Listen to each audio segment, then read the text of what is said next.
ಮಂಗಳಾಚರಣವನ್ನು ಮಾಡಿದರು. ಎರಡನೇ ಸಂಧಿಯಲ್ಲಿ ಇದರ ಹೆಸರೇ ಕರುಣಾಸಂಧಿ. ಭಗವಂತನ ಅದ್ಭುತವಾದಂತಹ ಕರುಣೆಯನ್ನು ಈ ಸಂಧಿಯಲ್ಲಿ ಸ್ತೋತ್ರ ಮಾಡ್ತಾರೆ.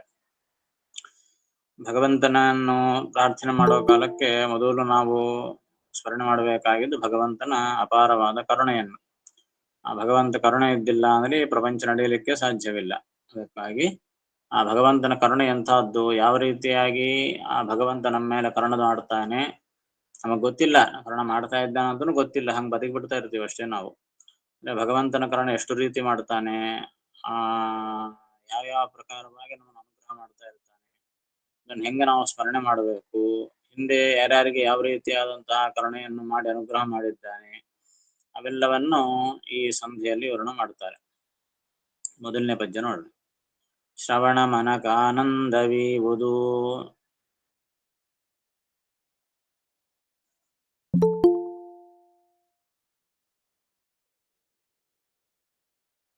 ಭವಜನಿತ ದುಃಖಗಳ ಕಳೆವುದು.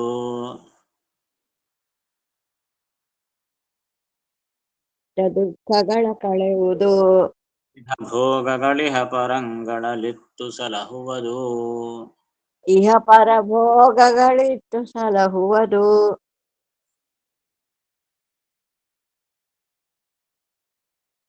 ಭುವನ ಪಾವನವೆನಿಪ ಲಕ್ಷ್ಮೀ ಧವನ ಮಂಗಳ ಕಥೆಯ.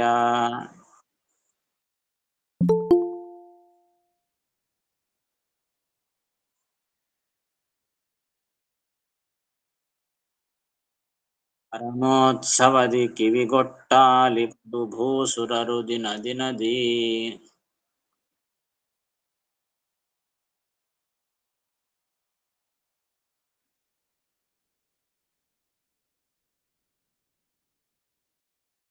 ಭಗವಂತನ ಮಹಿಮೆಯನ್ನು ಹೇಳ್ತಾ ಇದ್ದೀನಿ ಅಂತ ದಾಸರಾಯರಲ್ಲಿ ಹೇಳ್ತಾ ಇದ್ದಾರೆ. ಭಗವಂತನ ಕಥೆಗಳನ್ನು, ಭಗವಂತನ ಮಹಿಮೆಗಳನ್ನು, ಭಗವದ್ಭಕ್ತರ ಮಹಿಮೆಗಳನ್ನು ಯಾವಾಗಲೂ ಕೇಳಬೇಕು ಅಂತ ಹೇಳ್ತಾರೆ. ಯಾಕೆ ಕೇಳಬೇಕು? ಬೇರೆ ಬೇರೆ 108 ಕಥೆಗಳಿರುವಾಗ ಈ ಭಗವಂತನ ಭಗವದ್ಭಕ್ತರ ಕಥೆಗಳನ್ನು ಯಾವಾಗಲೂ ಯಾಕೆ ಕೇಳ್ತಿರ್ಬೇಕು? ಆ ಕೇಳೋಣದ್ರಿಂದ ಏನ್ ಫಲಿತ ಎಂಬುದನ್ನು ಇಲ್ಲಿ ಹೇಳ್ತಾರೆ. ಶ್ರವಣ ಮನಕ್ಕೆ ಆನಂದವೀವುದು. ಈ ಕೇಳೋಣದಿಂದ ಏನಾಗ್ತದೆ ಅಂತಂದ್ರೆ ಶ್ರವಣ ಅಂದ್ರೆ ಕೇಳೋದು. ಭಗವದ್ಭಕ್ತರ ಅಥವಾ ಭಗವಂತನ ಕಥೆಗಳನ್ನು, ಮಹಿಮೆಗಳನ್ನು ಕೇಳೋಣದ್ರಿಂದ ಏನಾಗ್ತದೆ? ಈ ಶ್ರವಣ ಮನಕ್ಕೆ ಆನಂದವೀವುದು, ಮನಸ್ಸಿಗೆ ಸಂತೋಷವನ್ನು ಕೊಡ್ತದೆ. ಭಗವಂತನ ಕಥೆಯನ್ನು ಕೇಳ್ತಾ ಇದ್ರೆ ಆನಂದವಾಗ್ತದೆ. ಭಗವಂತನ ಕಥೆ ಮನಸ್ಸಿಗೆ ಆನಂದವನ್ನು ಉಂಟು ಮಾಡುತ್ತದೆ. ಯಾಕಂದ್ರೆ ನಮಗೆ ಆನಂದ ಉಂಟು ಮಾಡೋದಿಲ್ಲಲ್ಲ ಅಂತಂದ್ರೆ ಉಂಟು ಆಗುವಂತೆ ಕೇಳಬೇಕು ನಾವು ಒಂದು ಮಾತು. ಇಲ್ಲಿ ಅಷ್ಟೇ ಅಲ್ಲ, ಇಲ್ಲಿ ಆನಂದವಾಗೋದು ಒಂದು ರೀತಿ, ಮೋಕ್ಷದಲ್ಲಿ ಪರಮಾನಂದವನ್ನು ಕೊಡ್ತದೆ. ಈ ಶ್ರವಣ ಮೋಕ್ಷದ ಆನಂದವನ್ನು ಕೊಡೋದು ಇದರ ಕೆಲಸ. ಇಲ್ಲಿ ಆ ರೀತಿಯಾಗಿ ಆನಂದವಾಗ್ತದೆ. ಇದರ ಆನಂದಕ್ಕಿಂತಲೂ ಅನಂತಪಟ್ಟು ಆನಂದ ಮೋಕ್ಷದಲ್ಲಿ ಆಗ್ತದೆ. ಹಾಗೆ ಈ ಲೋಕದಲ್ಲಿ ಕೇಳುವಾಗಲೂ ಆನಂದ, ಫಲಿತವಾಗಿ ಮೋಕ್ಷದ ಆನಂದವನ್ನು ಕೂಡ ಕೊಡ್ತದೆ ಈ ಶ್ರವಣ. ಅದು ಭಗವಂತನ ಕಥಾಶ್ರವಣಕ್ಕೆ ಇರುವಂತಹ ಮಹತ್ವ. ಶ್ರವಣ ಮನಕ್ಕೆ ಆನಂದವೀವುದು. ಈ ಶ್ರವಣ ಎಂಬುದು ಮನಸ್ಸಿಗೆ ಆನಂದವನ್ನು ಕೊಡ್ತದೆ. ಅಲ್ಲೆಲ್ಲೋ ಮೋಕ್ಷದಲ್ಲಿ ಆನಂದ ಕೊಡ್ತದೆ ಅಂದ್ರೆ ಇಲ್ಲಿ ನಮಗೇನಾಯ್ತು? ಈ ಮೋಕ್ಷ ಯಾರು ನೋಡಿದ್ದಾರಾಗಿತ್ತು. ಈ ಲೋಕದಲ್ಲಿ ನಮಗೇನ್ ಕೊಡ್ತದೆ ಅಂತಂದ್ರೆ ಭವಜನಿತ ದುಃಖಗಳ ಕಳೆಯುವುದು. ಕೇವಲ ಪಾರಲೌಕಿಕವಾದ ಮೋಕ್ಷಾನಂದ ಅಷ್ಟೇ ಅಲ್ಲ, ಅದು ಪ್ರಧಾನ. ಮತ್ತು ಈ ಲೋಕದಲ್ಲಿರುವಂತಹ ದುಃಖಗಳನ್ನು ಕೂಡ ಇದು ಕಳೀತದೆ. ಭವಜನಿತ, ಭವ ಅಂತಂದ್ರೆ ಸಂಸಾರ, ಭವಜನಿತ ಅಂದ್ರೆ ಸಂಸಾರದಲ್ಲಿ ಹುಟ್ಟಿದ, ಸಂಸಾರದಲ್ಲಿ ಬರುವಂತಹ ದುಃಖಗಳ ಕಳೆಯುವುದು. ಅನೇಕ ದುಃಖಗಳನ್ನು ಇದು ಪರಿಹಾರ ಮಾಡುತ್ತದೆ. ಭಗವಂತನ ಕಥಾಶ್ರವಣ ಮಾಡಿದ್ರೆ ನಮಗೆ ಅನೇಕ ದುಃಖಗಳ ಪರಿಹಾರವಾಗ್ತದೆ. ಅಷ್ಟು ಮಹತ್ವ ಭಗವಂತನ ಕಥಾಶ್ರವಣಕ್ಕೆ ಇದೆ. ವಿವಿಧ ಭೋಗಗಳ ಇಹ ಪರಂಗಳಲ್ಲಿ ಇತ್ತು ಸಲಹುವುದು. ವಿವಿಧ ಭೋಗಗಳ, ಅನೇಕ ಭೋಗಗಳನ್ನು ಇಹ ಪರಂಗಳಲ್ಲಿ, ಇಹ ಅಂದ್ರೆ ಈ ಲೋಕದಲ್ಲಿ, ಪರ ಅಂತಂದ್ರೆ ಪರಲೋಕ, ಬೇರೆ ಲೋಕದಲ್ಲಿ, ಆ ಸ್ವರ್ಗಾದಿ ವೈಕುಂಠಾದಿ ಲೋಕಗಳಲ್ಲಿ ಅನೇಕ ಭೋಗಗಳನ್ನು ಇತ್ತು ಸಲಹುವುದು. ಇತ್ತು ಅಂದ್ರೆ ಕೊಟ್ಟು, ಸಲಹುವುದು ರಕ್ಷಣೆ ಮಾಡುತ್ತದೆ. ಭೋಗಗಳನ್ನು ಕೊಟ್ಟು ರಕ್ಷಣೆ ಮಾಡುತ್ತದೆ. ಭೋಗವನ್ನು ಕೊಡೋದಷ್ಟೇ ಅಲ್ಲ, ರಕ್ಷಣೆಯನ್ನು ಮಾಡಬೇಕು. ಭೋಗ ಕೊಟ್ಟು ಕೈ ಬಿಟ್ಟು ಬಿಟ್ರೆ ಕಷ್ಟ, ಭೋಗ ಮಾತ್ರ ನಾಶವಾಗ್ತದೆ. ಕೊಡಬೇಕು, ಕೊಟ್ಟದ್ದನ್ನು ರಕ್ಷಣೆ ಕೂಡ ಮಾಡಬೇಕು. ಆ ರೀತಿಯಾಗಿ ಈ ಲೋಕದಲ್ಲಿ ಪರಲೋಕದಲ್ಲಿ ಅನೇಕ ಭೋಗಗಳನ್ನು ಕೊಡ್ತದೆ ಮತ್ತು ರಕ್ಷಣೆ ಮಾಡ್ತದೆ. ಯಾವುದು? ಈ ಭಗವಂತನ ಕಥಾಶ್ರವಣ ಅಂತ ಅನ್ನೋದು. ಅಷ್ಟೇ ಅಲ್ಲದೆ ಇನ್ನ ಎಂಥದ್ದು ಅಂದ್ರೆ ಭುವನ ಪಾವನವೆನಿಪ ಲಕ್ಷ್ಮೀಧವನ ಮಂಗಳ ಕಥೆಯ. ಈ ಭಗವಂತನ ಕಥೆ ಎಂಥದ್ದು ಅಂದ್ರೆ ಮಂಗಳ ಕಥೆ.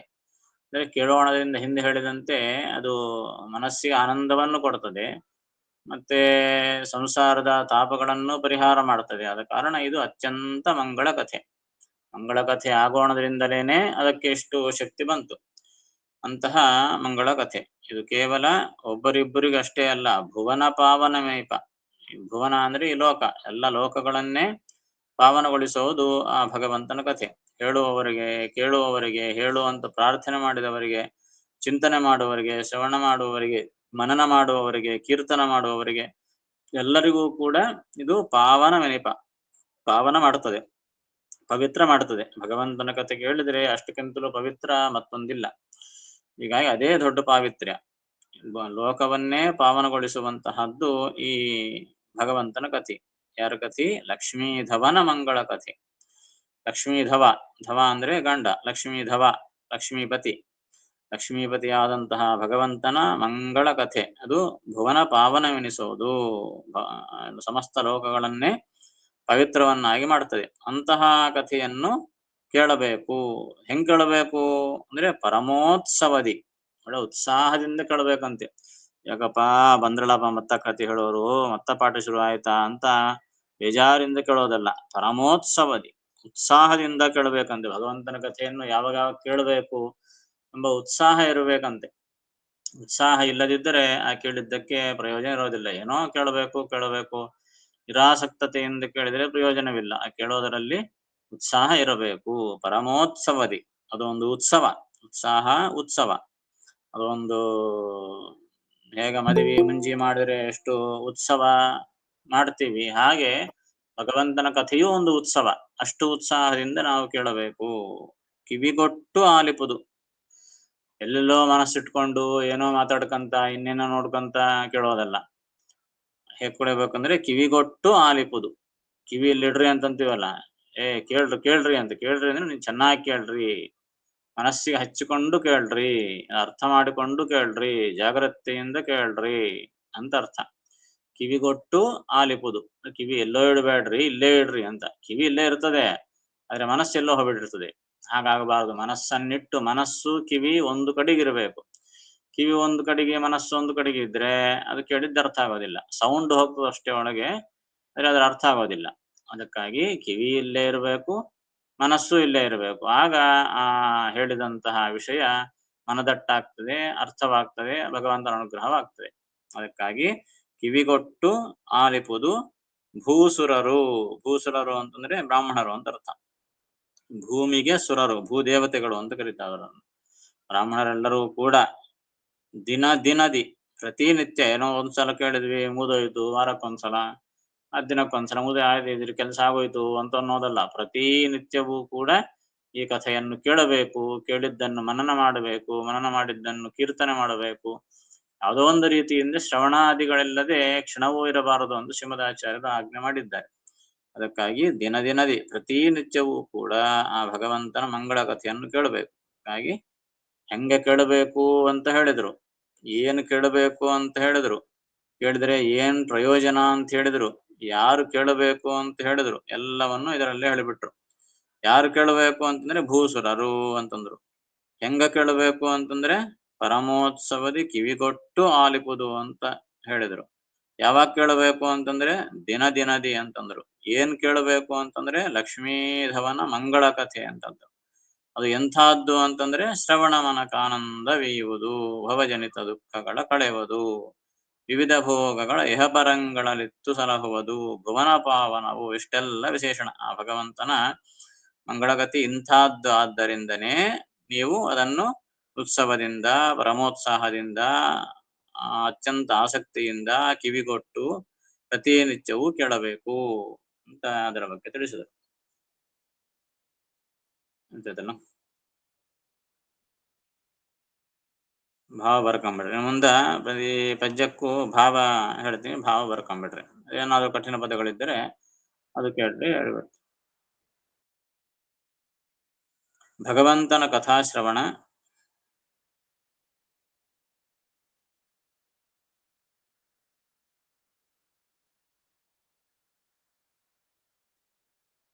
ಮನಸ್ಸಿಗೆ ಆನಂದವನ್ನು ಕೊಡುತ್ತದೆ.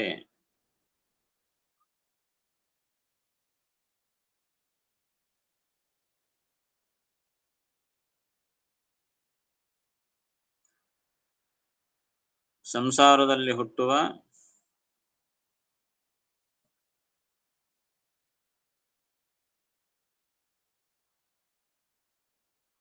ತಾಪಗಳನ್ನು ಕಳೆಯುತ್ತದೆ.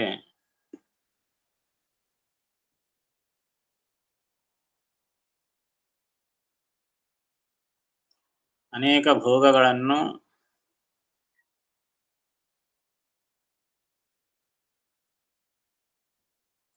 ಇಹ ಪರಲೋಕಗಳಲ್ಲಿ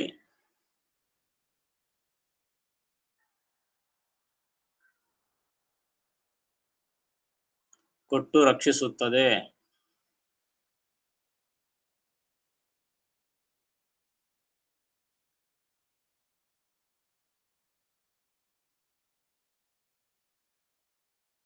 ಲೋಕಗಳನ್ನು ಪವಿತ್ರ ಮಾಡುವ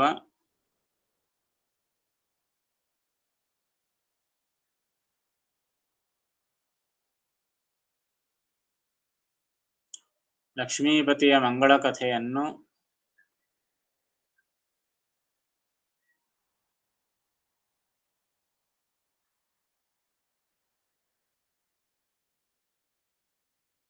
ಬ್ರಾಹ್ಮಣರು ಪ್ರತಿದಿನದಲ್ಲಿ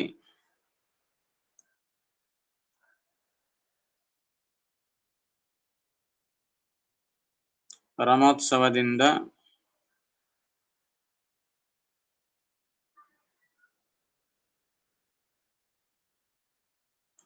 ಕಿವಿಗೊಟ್ಟು ಕೇಳಬೇಕು.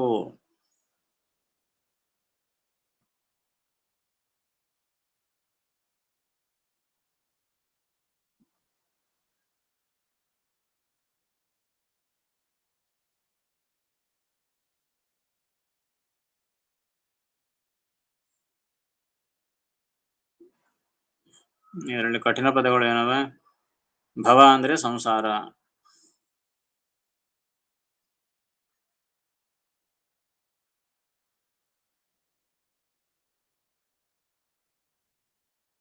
ಲಕ್ಷ್ಮೀಧವ ಅಂದ್ರೆ ಲಕ್ಷ್ಮೀಪತಿ,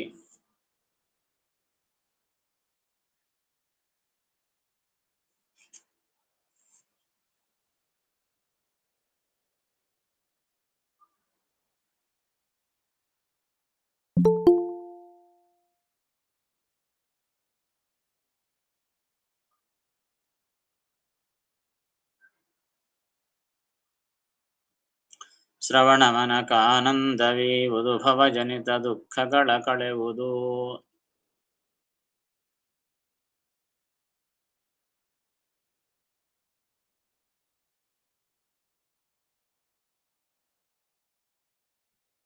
ವಿವಿಧ ಭೋಗಗಳಿಹ ಪರಂಗಳಲಿತ್ತು ಸಲಹುವುದು. ವಿವಿಧ ಭೋಗಗಳಿಹ ಪರಂಗಳಲಿತ್ತು ಸಲಹುವುದು. ವಿವಿಧ ಭೋಗಗಳಿಹ ಪರಂಗಳಲಿತ್ತು ಸಲಹುವುದು. ಪಾವನವೆನಿಪ ಲಕ್ಷ್ಮೀಧವನ ಮಂಗಳ ಕಥೆಯ. ಭುವನ ಪಾವನವೆನಿಪ ಲಕ್ಷ್ಮೀಧವನ ಮಂಗಳ ಕಥೆಯ. ಭುವನ ಪಾವನವೆನಿಪ ಲಕ್ಷ್ಮೀಧವನ ಮಂಗಳ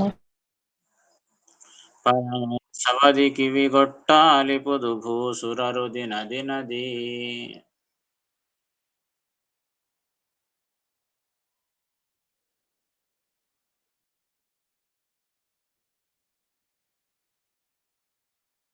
ಎರಡನೇ ಪದ್ಯದಲ್ಲಿ ಏನು ಹೇಳ್ತಿದ್ದಾರೆ? ಮಳೆಯ ನೀರೋಣಿಯಲಿ ಪರಿಯಲು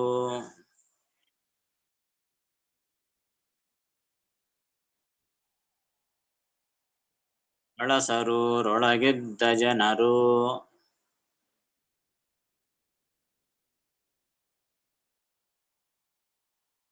ಆ ಜಲವು ಹೆದ್ದೊರೆಗೂಡೆ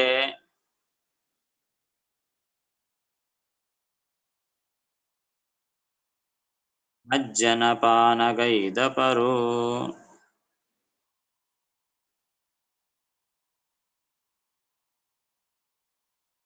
ವಚನಗಳಾದರಿವು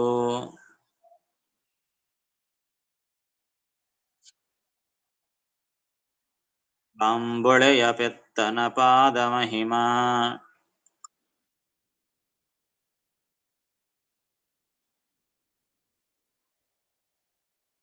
ಅಧಿಪೊಕ್ಕದರಿಂದ ಮಂಡಪರೆ ಮಹೀಸುರರು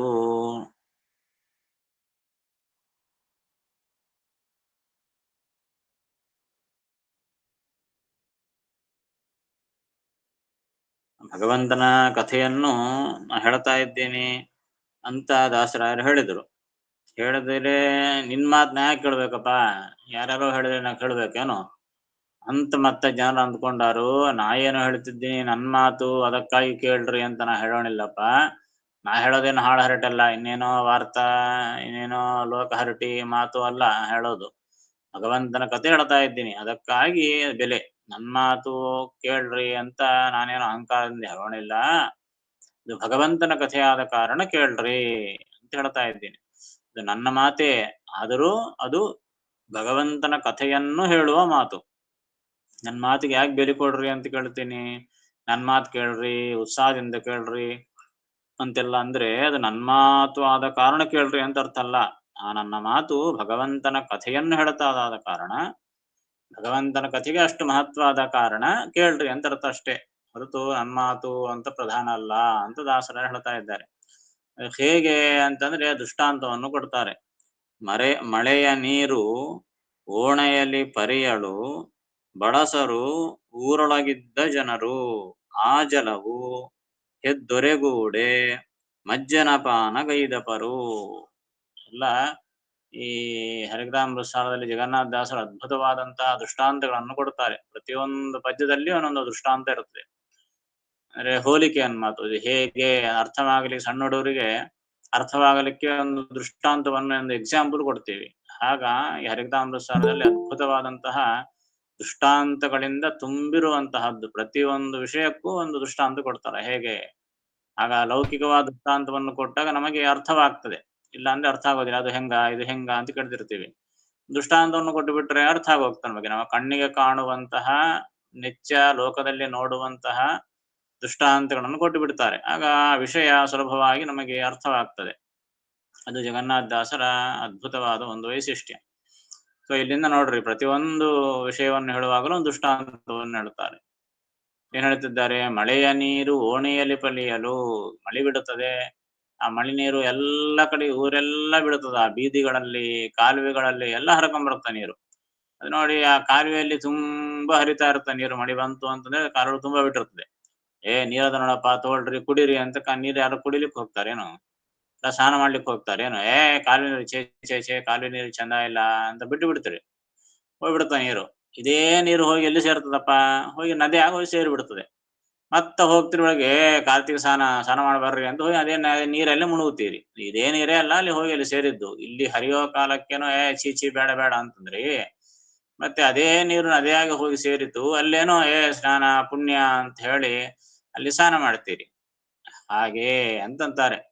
ಅದೇ ರೀತಿಯಾಗಿ ನನ್ನ ಮಾತುಗಳು ಕೇವಲ ಭಗವಂತನ ಕಥೆ ಹೇಳ್ದಂಗೆ ಬರೇ ಹಾಳು ಹರಟಿ ಹೊಡೆದ್ರೆ, ಇನ್ಯಾವ್ದ್ಯಾವ್ದೋ ಲೋಕಗಳ, ಯಾವ್ಯಾವ್ದೋ ಊರುಗಳ, ಇನ್ಯಾರೋ ಜನಗಳ ವಿಚಾರವನ್ನು, ಅವರ ಮಾತುಗಳನ್ನೆಲ್ಲ ಮಾತಾಡ್ತಾ ಇದ್ರೆ ನನ್ನ ಮಾತಿಗೆ ಬೆಲೆ ಇರೋದಿಲ್ಲ.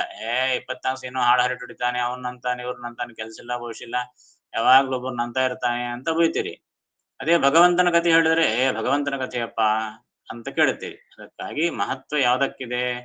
ಬರೇ ಮಾತಿಗಲ್ಲ, ಭಗವಂತನ ಕಥೆಗೆ ಮಹತ್ವ ಇರೋದು. ಅದೇ ನೀರೇ ಓಣೆಯಲ್ಲಿ ಹರಿದರೆ ಏನೋ, ಬೀದಿಯಲ್ಲಿ ಹರಿದರೆ ಅದನ್ನ ಬಿಟ್ಟು ಬಿಡ್ತೀರಿ, ಏನು ಮಾಡೋದಿಲ್ಲ, ಅದಕ್ಕೆ ಪಾವಿತ್ರ್ಯವನ್ನು ಕೊಡೋದಿಲ್ಲ. ಅದೇ ನೀರು ಹೋಗಿ ನದಿಗೆ ಸೇರಿದ್ರೆ ಅಲ್ಲಿ ಸ್ನಾನ ಮಾಡ್ತೀರಿ. ಅದಕ್ಕಾಗಿ ಆಗ ನನ್ನ ಮಾತು ಕೂಡ ಅಷ್ಟೇ. ನನ್ನ ಮಾತು ಅಂದ್ರೆ ಅದು ಬರೇ ಮಾತಾಡಿದ್ರೆ ಅದು ಕಾಲುವೆ ನೀರಿದ್ದಾಗಿ, ಬೀದಿಯಲ್ಲಿ ಹರಿಯುವ ನೀರಿದ್ದಂಗೆ. ಆದ್ರೆ ನನ್ನ ಮಾತು ಹೋಗಿ ಎಲ್ಲಿ ಸೇರ್ತಾ ಇದೆ? ಭಗವಂತನ ಕಥೆಯಲ್ಲಿ ಸೇರ್ತಾ ಇದೆ. ಆ ಭಗವಂತನ ಕಥೆ ಗಂಗೋದಕ ಇದ್ದಂತೆ, ಗಂಗಾ ಇದ್ದಂತೆ. ನನ್ನ ಮಾತು ಹೋಗಿ ಭಗವಂತನ ಕಥೆಯಲ್ಲಿ ಸೇರಿಬಿಟ್ರೆ ಏನಾಯ್ತು? ನನ್ನ ಮಾತು ಕೂಡ ಗಂಗಾ ನದಿ ಇದ್ದಂತೆ ಆಗ್ಬಿಡ್ತು. ಆಗ ನೀವೆಲ್ಲರೂ ಭಕ್ತಿಯಿಂದ ಕೇಳ್ತೀರಿ. ಆ ಒಂದು ದೃಷ್ಟಿಯಿಂದ ನಾನು ಈ ರೀತಿಯಾಗಿ ಹೇಳ್ತಾ ಇದ್ದೀನಿ ಅಂತಂತಾರೆ. ಮಳೆಯ ನೀರು ಓಣಿಯಲು ಪರಿಯಲು, ಓಣಿಯಲು, ಓಣಿ ಅಂದ್ರೆ ಬೀದಿ, ಬೀದಿಯಲ್ಲಿ ಪರಿಯಲು, ಬೀದಿಯಲ್ಲಿ ಹರಿಯುತ್ತಾ ಇರುವಾಗ ಬಳಸರು ಊರೊಳಗಿದ್ದ ಜನರು, ಊರೊಳಗಿದ್ದಂತಹ ಜನರು ಅದನ್ನ ಬಳಸರು, ಬಳಸ್ತಾರೇನು? ಬಳಸೋದಿಲ್ಲ. ಆದರೆ ಆ ಜಲವು, ಅದೇ ನೀರು ಹೆದ್ದೊರೆಗೂಡೆ, ಹೆದ್ದೊರೆ, ಹೆದ್ದೊರೆ ಅಂತಂದ್ರೆ ನದಿ, ತೊರೆ, ತೊರೆ ಅಂದ್ರೆ ಪ್ರವಾಹ, ಹೆದ್ದೊರೆ ದೊಡ್ಡ ಪ್ರವಾಹ, ನದಿ ಪ್ರವಾಹ, ಆ ಹೆದ್ದೊರೆ ಗೂಡೆ, ಆ ನದಿಯನ್ನು ಕೂಡೆ ಅಂದ್ರೆ ಸೇರಿದಾಗ ಮಜ್ಜನ ಪಾನ ಗೈದಪರು, ಮಜ್ಜನ ಅಂದ್ರೆ ಸ್ನಾನ, ಪಾನ ಅಂದ್ರೆ ಕುಡಿಯೋದು, ಸ್ನಾನ ಮಾಡ್ತಾರೆ, ಕುಡಿತಾರೆ, ಎಲ್ಲ ಮಾಡ್ತಾರೆ. ಮಜ್ಜನ ಪಾನ ಗೈದಪರು, ಅದೇ ನೀರು ನದಿಯನ್ನು ಸೇರಿದಾಗ ಅದರಲ್ಲಿ ಸ್ನಾನ ಮಾಡ್ತಾರೆ, ಅದೇ ನೀರನ್ನು ಕುಡಿತಾರೆ.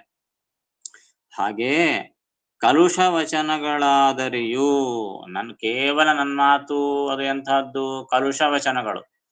ಕಲುಷ ಅಂದ್ರೆ ಪಾಪ, ಪಾಪದ ಮಾತುಗಳು, ಎಲ್ಲ ಕೆಲಸಕ್ಕೆ ಬರ್ದ ಎಂದು ಮಾತುಗಳು ನಂದು ಕಲುಷ ವಚನಗಳಾದರೂ, ಕಲುಷ ವಚನಗಳಾದರಿಯೂ ಈ ಮಾತು ಎಲ್ಲಿ ಸೇರಿತು? ಬಾಂಬೊಳೆಯ ಪೆತ್ತನ ಪಾದ ಮಹಿಮಾ ಜಲಧಿ ಪೊಕ್ಕದರಿಂದ. ಬಾಂಬೊಳೆಯ ಪೆತ್ತನ, ಬಾಂಬೊಳೆ ಅಂತಂದ್ರೆ ಗಂಗಾದೇವಿ, ಗಂಗಾ ಅಂತ ಅರ್ಥ. ಬಾನಿನ ಪೊಳೆ, ಬಾನು, ಬಾನು ಅಂದ್ರೆ ಆಕಾಶ, ಬಾನು ಪೊಳೆ, ಆಕಾಶ ಗಂಗಾ, ಆಕಾಶದ ನೀರು ಅಂದ್ರೆ ಆಕಾಶ ಗಂಗಾ ಅಂತ ಅರ್ಥ. ಬಾಂಬೊಳೆ ಅಂದ್ರೆ ಗಂಗಾ ಅಂತ ಅರ್ಥ. ಬಾಂಬೊಳೆಯ ಪೆತ್ತನ, ಬಾಂಬೊಳೆಯನ್ನು ಪೆತ್ತವನು ಅಂದ್ರೆ ಗಂಗೆಯನ್ನು ಪಡೆದವನು ಯಾರು? ಭಗವಂತ. ಆ ಗಂಗೆಯನ್ನು ಪಡೆದ ಭಗವಂತನ ಪಾದ ಮಹಿಮಾ ಜಲಧಿ, ಆ ಭಗವಂತನ ಪಾದ ಮಹಿಮೆ, ಪಾದ ಮಹಿಮಾ ಎಂಬುದೇ ಒಂದು ಜಲಧಿ. ಜಲಧಿ ಅಂದ್ರೆ ನದಿ ಅಂತ ಆಗಬಹುದು, ಅಥವಾ ಸಮುದ್ರ ಅಂತ ಆದ್ರೂ ಆಗಬಹುದು. ಈ ನೀರೆಲ್ಲ ಹೋಗಿ ಸಮುದ್ರದಲ್ಲಿ ಕೂಡ ಸೇರ್ತದೆ, ಅದರಲ್ಲಿ ಸ್ನಾನ ಮಾಡ್ತೀವಿ, ಸಮುದ್ರ ಸ್ನಾನ ಮಾಡ್ತೀವಿ. ಹಾಗೆ ಆ ಭಗವಂತನ ಪಾದ ಮಹಿಮಾ ಎನ್ನುವಂತಹ ಜಲಧಿಯನ್ನು, ನೀರನ್ನು ಹೋಗಿ ಸೇರ್ತದೆ. ನನ್ನ ಕಲುಷ ಮಾತುಗಳಾದರೂ ಕೂಡ ಈ ಮಾತುಗಳು ಎಲ್ಲಿ ಸೇರ್ತಾ ಇವೆ? ಆ ಗಂಗೆಯನ್ನು ಪಡೆದಂತಹ ಭಗವಂತನ ಪಾದ ಮಹಿಮ ಎಂಬ ಆ ಸಮುದ್ರವನ್ನು ಅಥವಾ ನದಿಯನ್ನು ಹೋಗಿ ಸೇರ್ತಾ ಇದೆ. ಅದಕ್ಕಾಗಿ ಸೇರಿದಾಗ ಜಲಧಿ ಪೊಕ್ಕದರಿಂದ, ಆ ಸಮುದ್ರವನ್ನು ಸೇರೋಣದರಿಂದ ಮಾಂಡಪರೇ ಮಹೀಸುರರು, ಮಹೀಸುರರು ಅಂದ್ರೆ ಭೂಸುರರು ಅಂದ್ರೆ ಬ್ರಾಹ್ಮಣರು, ಮಾಂಡಪರೇ ಅಂದ್ರೆ ಮಾಡೋದಿಲ್ಲೇನೋ ಅಂತ ಅರ್ಥ. ಏನ್ ಮಾಡೋದಿಲ್ಲ ಅಂದ್ರೆ ಏನ್ ಮಾಡೋದಿಲ್ಲ? ಶ್ರವಣಾದಿಗಳನ್ನು ಮಾಡೋದಿಲ್ಲೇನೋ ಅಂತ. ಹೇಗೆ ಓಣಿಯಲ್ಲಿ ಬರೆಯುವ ನೀರು ನದಿಯಲ್ಲಿ ಸೇರಿದಾಗ ಎಲ್ಲರೂ ಸ್ನಾನಾದಿಗಳನ್ನು ಮಾಡುತ್ತಾರೆ, ಸ್ನಾನ ಪಾನಾದಿಗಳನ್ನು ಮಾಡುತ್ತಾರೆ, ಆಗ ನನ್ನ ಮಾತುಗಳು ಕೂಡ ಭಗವಂತನ ಪಾದ ಮಹಿಮಾ ಎಂಬಂತಹ ಆ ನೀರನ್ನು, ನದಿಯನ್ನು ಸೇರಿದಾಗ ಮಾಡ್ದಂಗಿರ್ತಾರೇನು? ಮಾಡೇ ಮಾಡ್ತಾರೆ ಅಂತ ಜಗನ್ನಾಥದಾಸರು ಹೇಳ್ತಾ ಇದ್ದಾರೆ. ಅಂದ್ರೆ ಇದನ್ನ ವಿಷಯ ತಿಳಿದಂತೆ ಆಯ್ತು? ನಮ್ಮ ಮಾತುಗಳೆಲ್ಲ ಅದು ಯಾವಾಗ ನಮ್ಮ ಮಾತುಗಳಿಗೆ ಬೆಲೆ ಬರ್ತದೆ? ಬೇರೆ ಬೇರೆ ಮಾತು ಮಾತಾಡಿದ್ರೆ ಅದು ಹಾಡು ಹರಟೆ ಆಗ್ತದೆ, ಅದರಿಂದ ಪಾಪನೆ ಬರ್ತದೆ, ಅದರಿಂದ ಭಗವತ್ ಪ್ರೀತಿ ಆಗೋದಿಲ್ಲ. ಅದೇ ಮಾತುಗಳು ಭಗವಂತನನ್ನು ಹೊಗಳಿದರೆ, ಭಗವಂತನ ಪಾದವನ್ನು ಹೊಗಳಿದರೆ ಅದಕ್ಕೆ ಪಾವಿತ್ರ್ಯ ಬಂದು ಹೋಗ್ತದೆ. ಅದಕ್ಕಾಗಿ ಸದಾ ಭಗವಂತನನ್ನು ಕೀರ್ತನ ಮಾಡಲಿಕ್ಕೆ ನೀವು ಪ್ರಯತ್ನ ಮಾಡಬೇಕೇ ಹೊರತು ಹಾಡು ಹರಟೆ ಹೊಡೆದು ಸಮಯ ವ್ಯರ್ಥ ಮಾಡಬಾರದು ಎಂಬ ತತ್ವವನ್ನು ನಮಗೆ ಇಲ್ಲಿ ತಿಳಿಸ್ತಾ ಇದ್ದಾರೆ.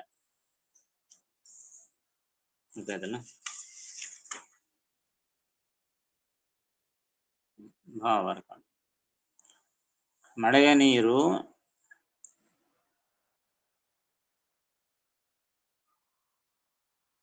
ಬೀದಿಯಲ್ಲಿ ಹರಿದಾಗ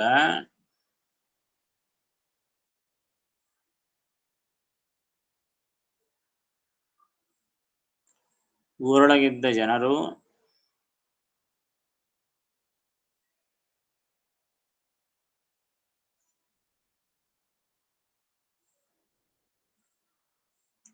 ಅದನ್ನು ಉಪಯೋಗಿಸೋದಿಲ್ಲ.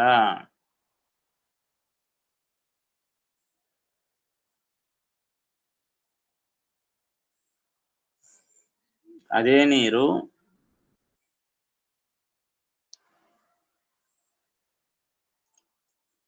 ನದಿಯನ್ನು ಸೇರಿದಾಗ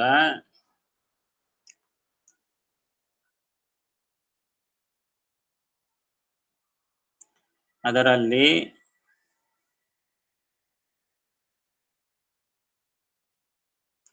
ಸ್ನಾನ ಪಾನಗಳನ್ನು ಮಾಡುತ್ತಾರೆ.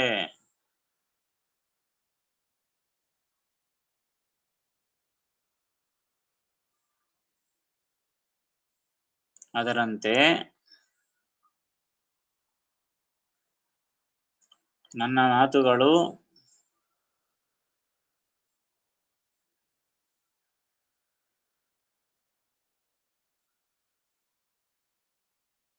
ಕಲುಷ ವಚನಗಳಾದರೂ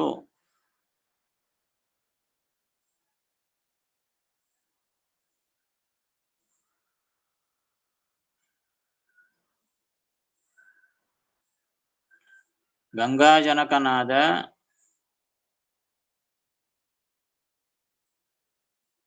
ಭಗವಂತನ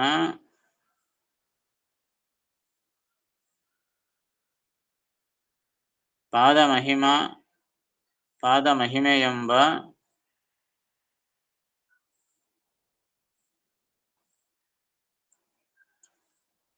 ಸಾಗರವನ್ನು ಸೇರಿದರಿಂದ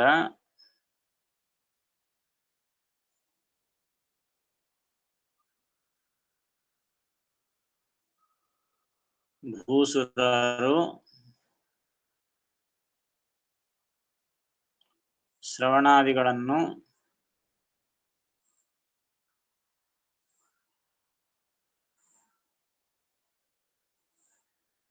ಮಾಡುವುದಿಲ್ಲವೇನೋ? Question mark.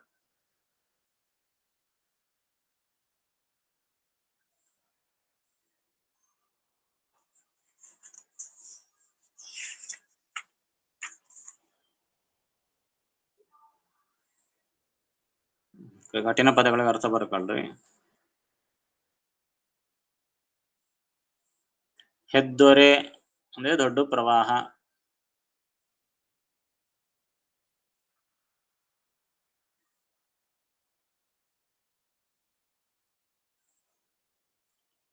ಮಜ್ಜನ ಅಂದ್ರೆ ಸ್ನಾನ.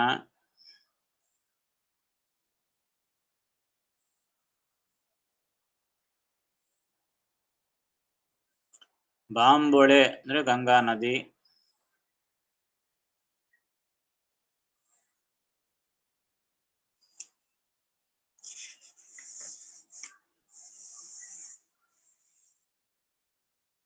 ಮಹೀಸುರರು ಅಂದ್ರು ಭೂಸುರರು ಅಂದ್ರು ಬ್ರಾಹ್ಮಣರು ಅಂತ ಅರ್ಥ.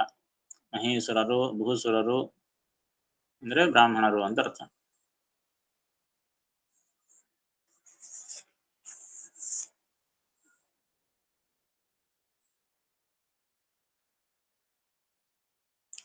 ಮಳೆಯ ನೀರೋಣಿಯರು ಪರಿಯಲು ಬಳಸರು ರೊಳಗಿದ್ದ ಜನರು.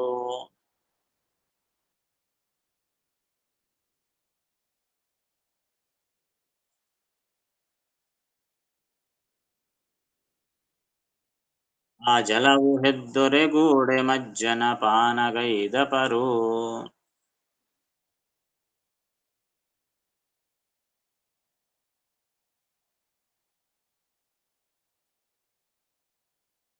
ಕಲುಷ ವಚನಗಳಾದರಿಯು ಬಾಂಬೊಳೆಯ ಪೆತ್ತನ ಪಾದ ಮಹಿಮಾ.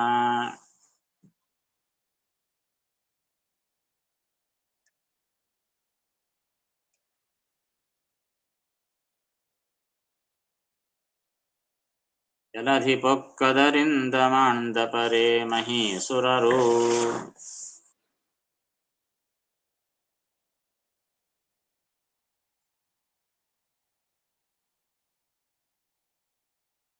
ಭಗವಂತನ ಕಾರುಣ್ಯವನ್ನು ಇಲ್ಲಿ ಪ್ರಾರಂಭ ಮಾಡ್ತಾ ಇದ್ದಾರೆ ಮುಂದೆ 3ನೇ ಪದ್ಯದಿಂದ.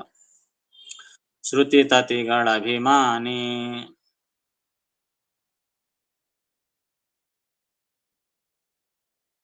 ಕುಮಿ ಸ್ತುತಿಗಳಿಗೆ ಗೋಚರಿಸದ.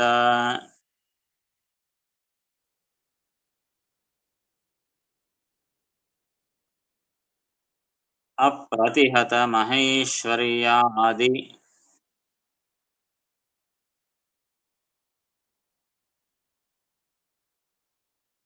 ಅಖಿಳ ಸದ್ಗುಣಗಣಾಂಬೋಧಿ.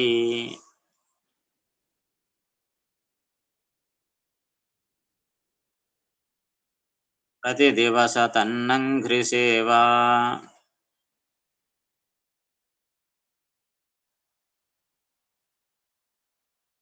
ಅತ ಮಹಾತ್ಮರು ಮಾಡುತಿಹ.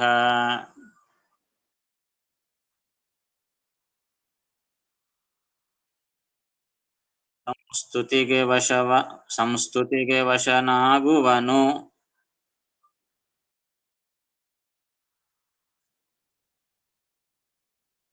ಇವನ ಕಾರುಣ್ಯಕೇನೆಂಬೆ.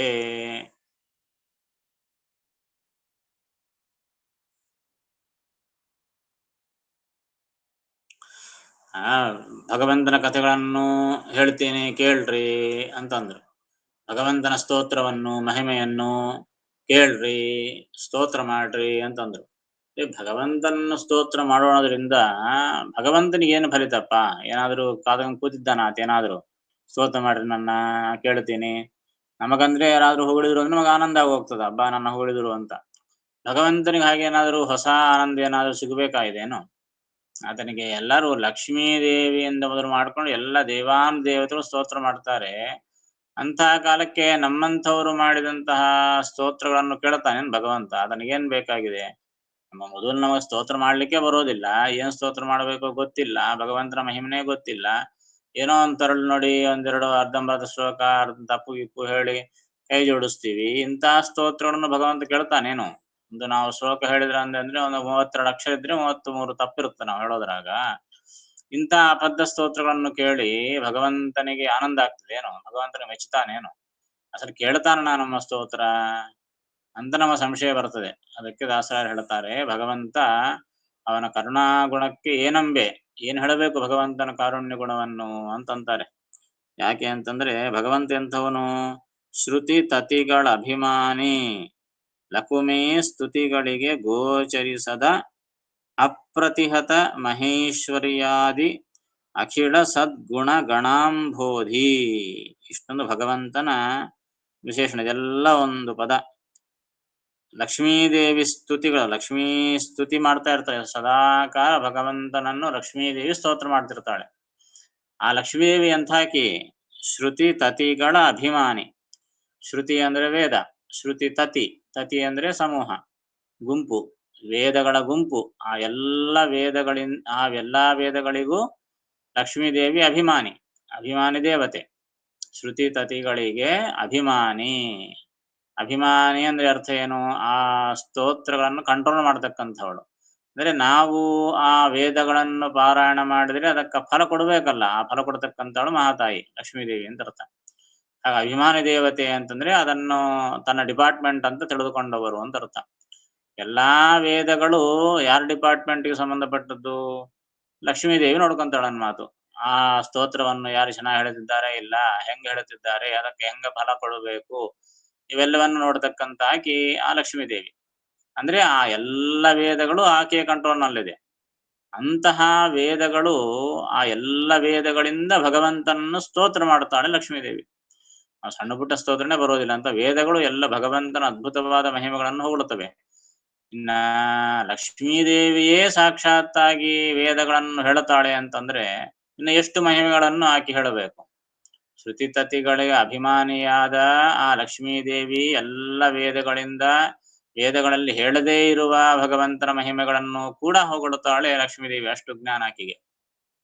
ಮೊದಲೇ ಮಂಗಳಾಚರಣ ಸಂಧಿಯಲ್ಲಿ ಲಕ್ಷ್ಮೀದೇವಿಯ ಜ್ಞಾನದ ಬಗ್ಗೆ ಹೇಳಿದ್ರಲ್ಲ. ಎಲ್ಲಾ ವೇದಗಳನ್ನು ಮೀರಿ ನಿಂತ ಆಕಿ ವೇದಗಳಲ್ಲಿ ಹೇಳಿದ ಗುಣಗಳಲ್ಲದೆ ಅದರಲ್ಲಿ ಹೇಳದಿರುವ ಗುಣಗಳನ್ನು ಕೂಡ ತನ್ನ ಬುದ್ಧಿಯಿಂದ ತಿಳಿದುಕೊಂಡು ಸ್ತೋತ್ರ ಮಾಡ್ತಾಳೆ ಮಹಾತಾಯಿ ಲಕ್ಷ್ಮೀದೇವಿ. ಅಂತಹ ಲಕ್ಷ್ಮೀದೇವಿ ಅನಾದಿ ಕಾಲದಿಂದ ಅನಂತ ಕಾಲದವರೆಗೂ ಹೊಗಳುತ್ತಾ ಇದ್ರೂ ಕೂಡ ಆ ಭಗವಂತನ ಮಹಿಮೆ ಅದು ಪೂರ್ತಿ ಆಗೋದಿಲ್ಲ. ಇನ್ನ ಭಗವಂತ ಮಹಿಮಾ ಸಾಗರದಲ್ಲಿ ಒಂದು ಬಿಂದುವು ಕೂಡ ಹೊಗಳ್ಲಿಕ್ಕಾಗೋದಿಲ್ಲ. ಈಗ ಲಕ್ಷ್ಮೀದೇವಿ ಸ್ತೋತ್ರಗಳಿಗೇನೆ ಸಿಗೋದಿಲ್ಲ ಮಹಾನುಭಾವ ನಾರಾಯಣ. ಶ್ರುತಿ ತತಿಗಳ ಅಭಿಮಾನಿ, ಲಕುಮೀ ಸ್ತುತಿಗಳಿಗೆ ಗೋಚರಿಸದ. ಆ ಲಕ್ಷ್ಮೀ ಸ್ತೋತ್ರಗಳಿಗೂ ಕೂಡ ಗೋಚರಿಸೋದಿಲ್ಲ. ಗೋಚರಿಸೋದಿಲ್ಲ ಅಂದ್ರೆ ಕಾಣಿಸೋದಿಲ್ಲ ಅಂತ ಅರ್ಥ. ಲಕ್ಷ್ಮೀ ಸ್ತೋತ್ರ ಮಾಡಿದ್ರು ಕಾಣಿಸೋದಿಲ್ಲ. ಕಾಣಿಸೋದಿಲ್ಲ ಅಂದ್ರೆ ಅರ್ಥ ಏನು? ಆತನ ಮಹಿಮಾ ಪೂರ್ತಿ ಆಗೋದಿಲ್ಲ. ಪೂರ್ತಿಯಾಗಿ ಭಗವಂತನ ಮಹಿಮೆ ಹೋಳಿಬಿಟ್ಟೆ ಇನ್ನೇನು ಮಿಕ್ಕಿಲ್ಲ ಅಂತ ಅನ್ಲಿಕ್ಕಿಲ್ಲ. ಅನಂತ ಗುಣ ಭಗವಂತನದ್ದು. ಹೀಗಾಗಿ ಆ ಲಕ್ಷ್ಮೀ ಸ್ತೋತ್ರಗಳಿಗೂ ಕೂಡ ಸಿಗೋದಿಲ್ಲ, ಭಗವಂತ ಪೂರ್ತಿಯಾಗಿ ಸಿಗೋದಿಲ್ಲ. ಅಂತಹ ಅಪ್ರತಿಹತ ಮಹೇಶ್ವರ್ಯಾದಿ ಅಖಿಳ ಸದ್ಗುಣ ಗಣ ಅಂಬೋಧಿ.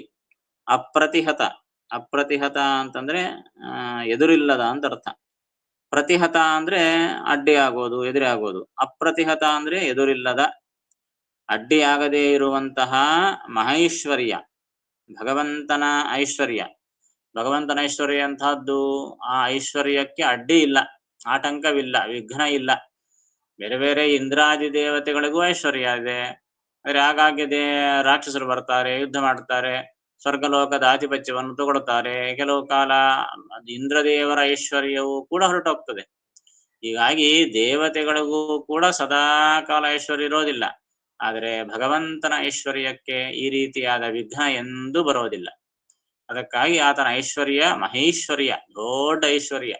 ಆ ದೊಡ್ಡ ಐಶ್ವರ್ಯಕ್ಕೆ ಯಾವಾಗೂ ಕೂಡ ಅಡ್ಡಿ ಇಲ್ಲ. ಅದಕ್ಕಾಗಿ ಅಪ್ರತಿಹತ ಮಹೇಶ್ವರ್ಯ ಅಂತಂದ್ರು. ಭಗವಂತನ ಐಶ್ವರ್ಯ ಎಂಥದ್ದು? ಅಪ್ರತಿಹತ ಮಹೇಶ್ವರ್ಯ. ಇದು ಒಂದು ಗುಣ. ಇಂಥ ಗುಣಗಳು ಎಷ್ಟಿವೆ? ಅಪ್ರತಿಹತ ಮಹೇಶ್ವರ್ಯ ಒಂದು, ಅಪ್ರತಿಹತ ಸೌಂದರ್ಯ ಒಂದು, ಅಪ್ರತಿಹತ ಬಲ ಒಂದು, ಅಪ್ರತಿಹತ ಜ್ಞಾನ ಒಂದು. ಹೀಗೆ ಎಲ್ಲವೂ ಅಪ್ರತಿಹತನೇ. ಭಗವಂತನ ಗುಣಗಳೆಲ್ಲ ಕೂಡ ಅಪ್ರತಿಹತ ಗುಣಗಳು, ಎದುರಿಲ್ಲದ, ಆಟಂಕವಿಲ್ಲದ ಅನಂತವಾದ ಗುಣಗಳು. ಇಂತಹ ಅಪ್ರತಿಹತವಾದ ಮಹೇಶ್ವರ್ಯಾದಿ, ಈ ಮಹೇಶ್ವರ್ಯವೇ ಮೊದಲಾದ ಅಖಿಳ ಎಲ್ಲ ಸದ್ಗುಣಗಣ, ಸದ್ಗುಣಗಣಗಳು, ಒಳ್ಳೆ ಗುಣಗಳ ಗಣ, ಗಣ ಅಂದ್ರೆ ಸಮೂಹ, ಅದರಿಂದ ಅಂಬೋಧಿ.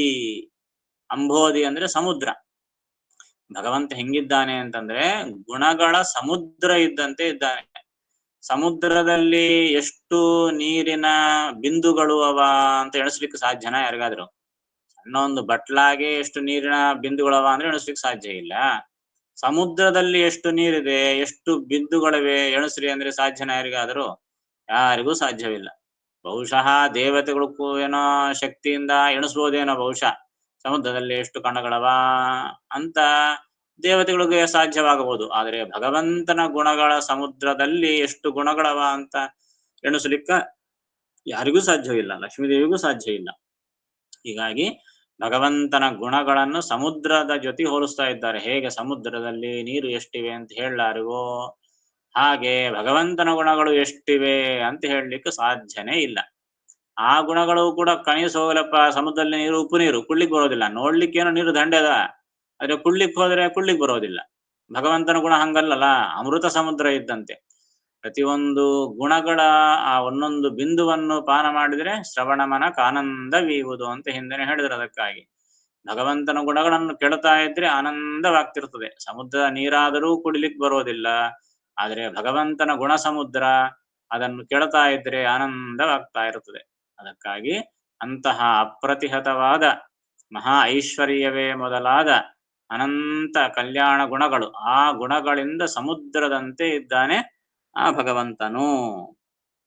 ಇಷ್ಟಿದ್ರೂ ಕೂಡ ಅಂದ್ರೆ ಏನು, ಆತನ ಮಹಿಮೆಯನ್ನು ಲಕ್ಷ್ಮೀದೇವಿಗೆ ಹೊಗಳಲಿಕ್ಕಾಗೋಣಿಲ್ಲ ಅಂತಂದ ಮೇಲೆ ಮತ್ತಿನ್ನು ಹಾಗಾದ್ರೆ ನಮ್ಮ ಸ್ತೋತ್ರವನ್ನು ಕೇಳಿ ಏನಾಗಬೇಕಾಗಿದೆ ಭಗವಂತನಿಗೆ? ಅಷ್ಟಿದ್ರೂ ಕೂಡ ಪ್ರತಿ ದಿವಸ ತನ್ನ ಅಂಘ್ರಿ ಸೇವಾರತ ಮಹಾತ್ಮರು ಮಾಡುತ್ತಿಹ ಸಂಸ್ತುತಿಗೆ ವಶನಾಗುವನು ಇವನ ಕಾರುಣ್ಯಕ್ಕೆ ಏನೆಂಬೆ.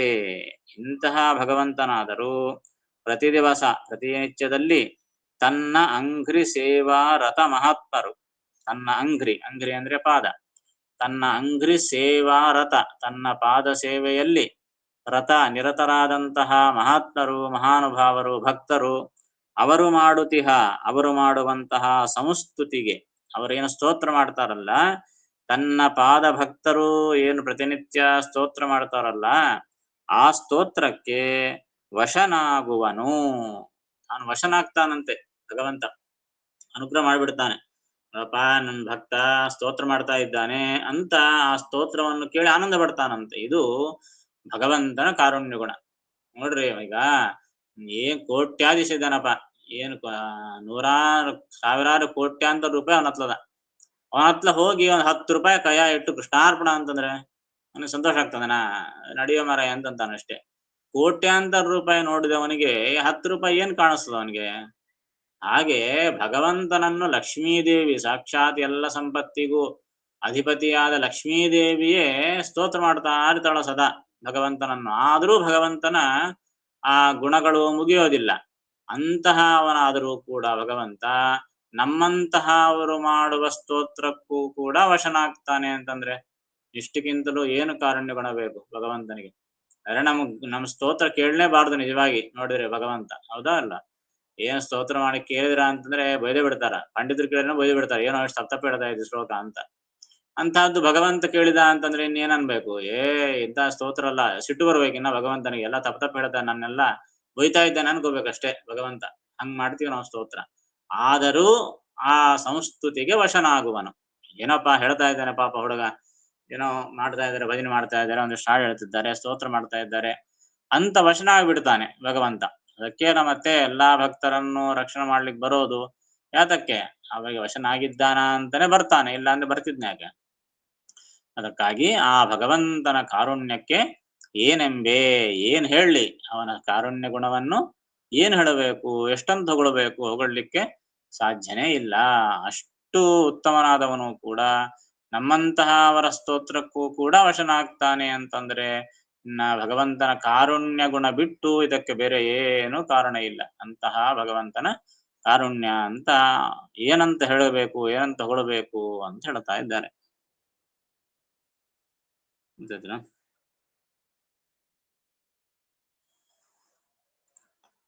ವೇದ ಸಮೂಹಗಳಿಗೆ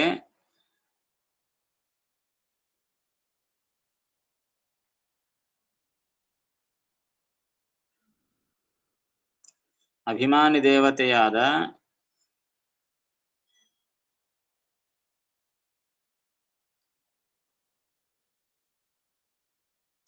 ಲಕ್ಷ್ಮೀದೇವಿಯ ಸ್ತೋತ್ರಗಳಿಗೂ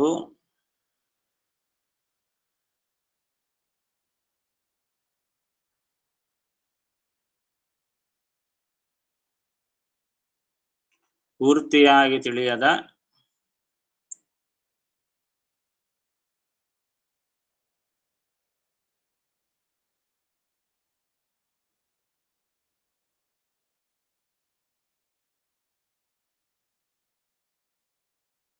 ಮತ್ತು ಅಡ್ಡೆಯಿಲ್ಲದ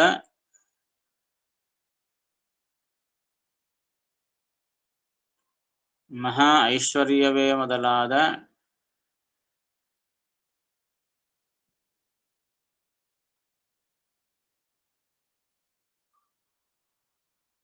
ಎಲ್ಲ ಸದ್ಗುಣಗಳ ಗುಂಪಿಗೆ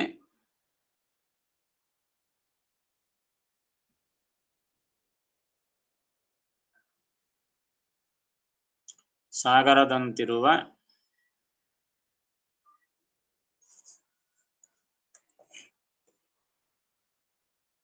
ಆ ಭಗವಂತನು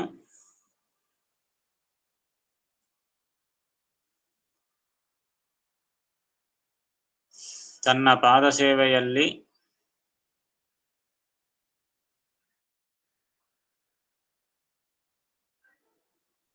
ನಿರತರಾದ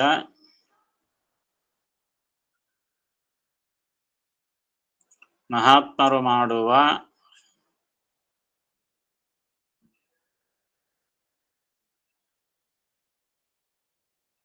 ಸ್ತೋತ್ರಗಳಿಗೆ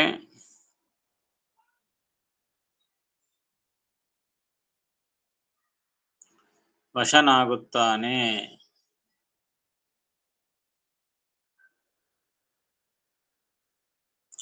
ಇವನ ಕಾರುಣ್ಯವನ್ನು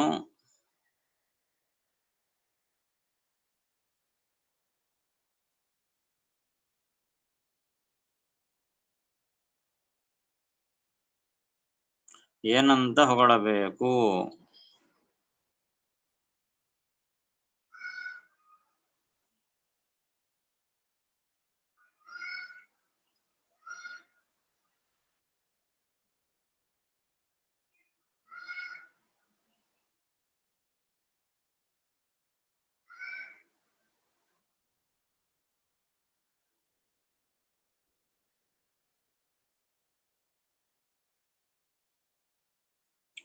ಇನ್ನು ಕಠಿಣ ಪದಗಳಿಗೆ ಅರ್ಥ.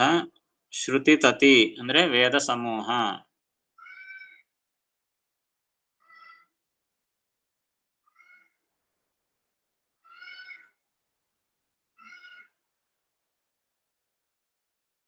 ಅಪ್ರತಿಹತ ಅಂದ್ರೆ ಎದುರಿಲ್ಲದ.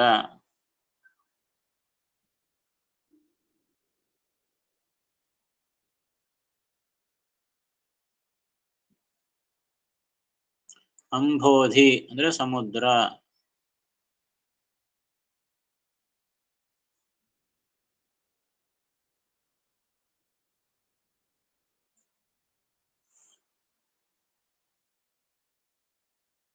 ಅಷ್ಟೇನಾ?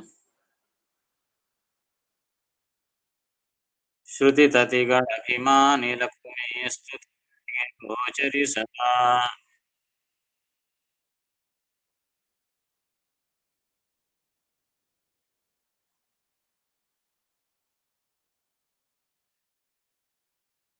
ಅಪ್ರತಿಹತ ಮಹೈಶ್ವರ್ಯಾದ್ಯಖಿಳ ಸದ್ಗುಣಗಣಂಬೋಧಿ.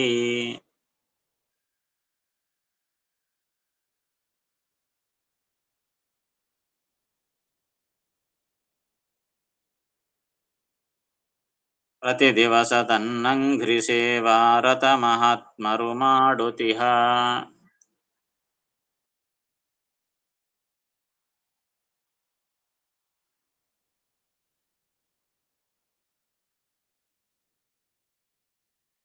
ಸ್ತುತಿಗೆ ವಶನಾಗುವ ನಿವನ ಕಾರುಣ್ಯಕ್ಕೆ ನೆಂಬೆ.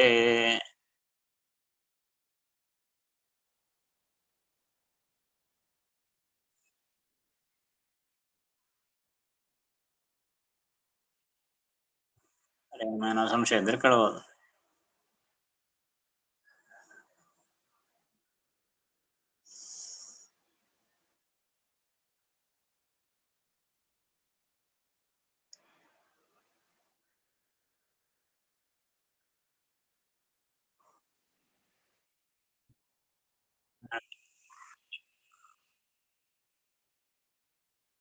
ಏನಮ್ಮ?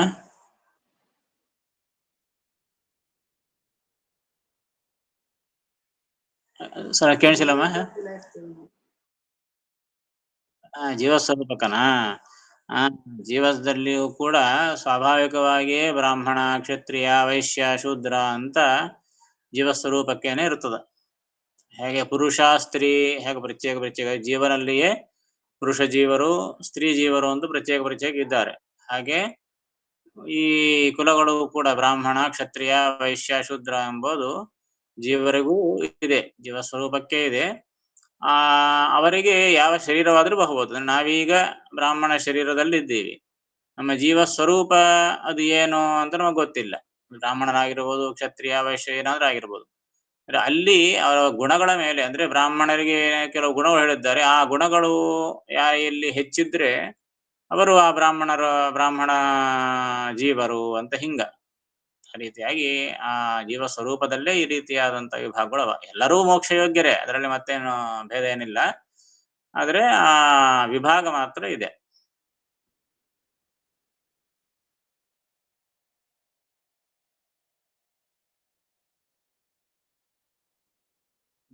ಹಂಗೇನಿಲ್ಲ, ಅಲ್ಲಿ ಮೊದಲು ಸಣ್ಣ ಹುಟ್ಟುವಾಗ ಎಲ್ಲರೂ ಹಾಗೆ ಹುಟ್ಟುತ್ತಾರ ಅಂತಲ್ಲ. ಅಲ್ಲಿ ಹೇಳಿದ್ದು ದೇವರ ಮುಖದಿಂದ ಬ್ರಾಹ್ಮಣರು ಹುಟ್ಟಿದ್ರು, ಕೈಯಿಂದ ಕ್ಷತ್ರಿಯರು ಹುಟ್ಟಿದ್ರು ಎಂಬ ಶಬ್ದಕ್ಕೆ ಆ ಬ್ರಾಹ್ಮಣ ಕುಲಕ್ಕೆ ಅಭಿಮಾನಿ ದೇವತೆಗಳು ಹುಟ್ಟಿದ್ರು ಅಂತ ಅರ್ಥ ಅಷ್ಟೇ. ಬ್ರಾಹ್ಮಣ ಕುಲಕ್ಕೆ ಅಭಿಮಾನಿ ದೇವತೆ ಬ್ರಹ್ಮದೇವರು, ಕ್ಷತ್ರಿಯ ಕುಲಕ್ಕೆ ಅಭಿಮಾನಿಗಳು ವಾಯುದೇವರು, ಹಾಗನ ಮಾತು. ವೈಶ್ಯ ಕುಲಕ್ಕೆ ಕುಬೇರ, ಮತ್ತೆ ಶೂದ್ರ ಕುಲಕ್ಕೆ ನಿವೃತ್ತಿ. ಹೀಗೆ ಆ ಅಭಿಮಾನಿಗಳಾದವರು ಹುಟ್ಟಿದ್ರು ಅಂತ ಅರ್ಥ ಇಷ್ಟೆ.